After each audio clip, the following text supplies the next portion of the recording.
अस्सलाम वालेकुम दोस्तों, उम्मीद है आप सभी लोग खैरियत से होंगे। बात करेंगे तरासुद प्लस एप्लीकेशन के बारे में। आपको पता है कि जितने भी दोस्त अब ओमान से बाहर हैं और वापस आना चाहते हैं उनके लिए लाजमी है तरासुद प्लस एप्लीकेशन में रजिस्टर हूँ और अपना डाटा अपडेट करें।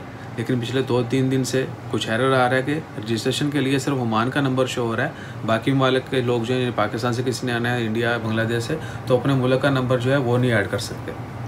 तो इसके मतलब जो है अभी तक गवर्नमेंट की जानब से या एप्लीकेशन डेवलपर की जानब से कोई अनाउंसमेंट नहीं हुई, कोई अपडेट नहीं आई, कोई न्यूज़ जो है वो शेयर नहीं की गई कि जो लोग ओमान से बाहर हैं वो अपने मालिक के नंबर जो हैं वो क्यों नहीं ऐड कर सकते। क्योंकि ओमान में एप्लीकेशन जो है बिल्कुल ठीक चल रही है, बाकी मालिक की लिस्ट भी शो हो रही है और उसमें आप जो है अपना नंबर ऐड करके OTP भी हासिल कर सकते हैं, रजिस्टर हो सकते हैं।